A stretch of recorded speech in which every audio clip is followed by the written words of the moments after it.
Welcome back.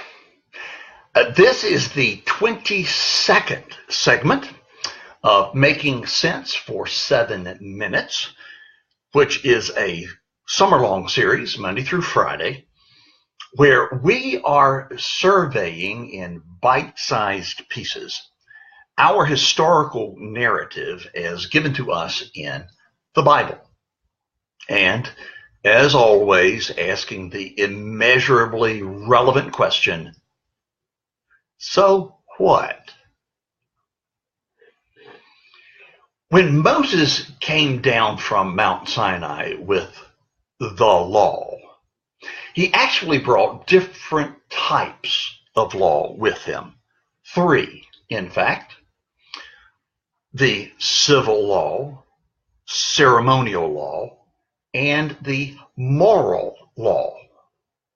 And it is this third, the moral law, encapsulated in the 10 Commandments that we are most interested in, because unlike the civil and the ceremonial, the moral law is applicable to all people in all places at all times.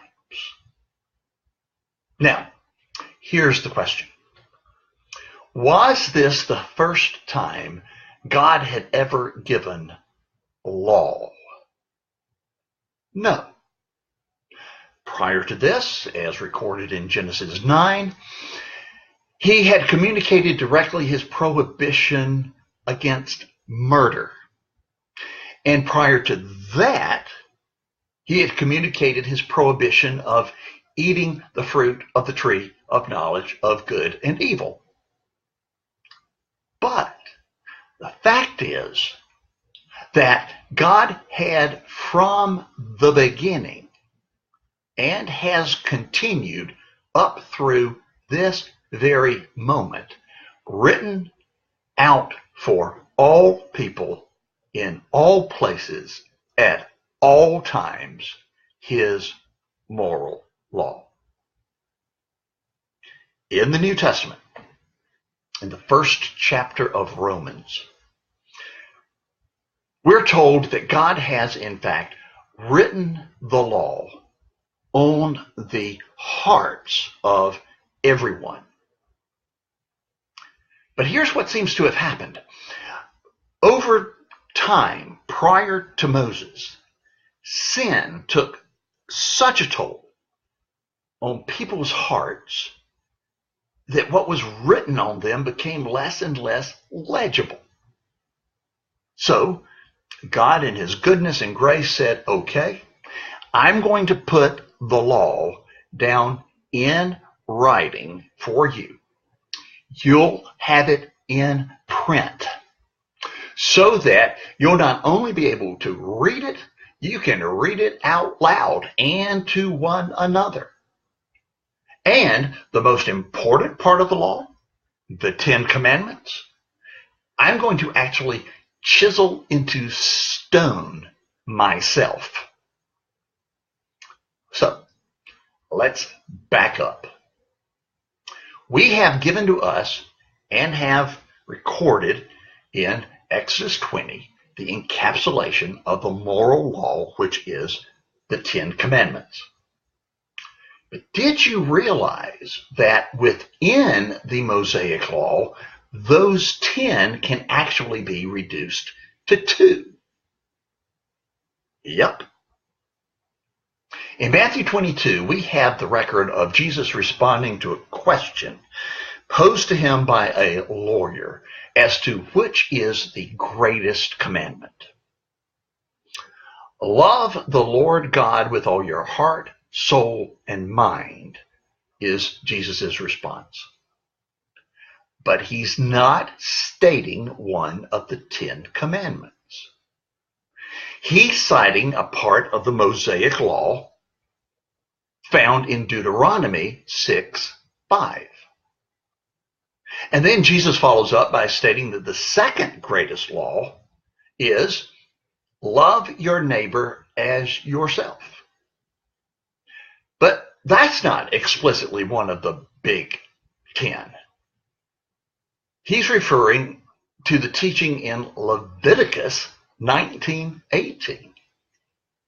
So, what we have is the entire moral law boiled down to two commandments: love God and love others. We have the lifestyle that everyone is called to pursue, boiled down to simply, but significantly, love God and love others. But here's the problem. We don't know how to love God with all our heart, soul, and mind. We don't know how to love our neighbors as ourselves. We don't know how to love ourselves. So, the Lord provides us with some expanded instructions and guidance. The 10 Commandments. The first 4 instruct us how we're to love God. The next 6 instruct us as to how we're to love others. But we need more guidance than that, because as you look at the 10 Commandments, what you find is that 2 through 9 have to do with our actions. And the first and the 10th, serving as bookends, have to do with our hearts. So God provides us with the rest of the scriptures to expand our greater understanding as to how we are to love Him and to love others in a practical way. But it also helps us understand that the core issue, the primary issue, the root problem at every turn is not how we carry on, but our character. It's not where we put our hands, but where we keep our hearts. Son of a gun, I'm over time. Thanks, y'all.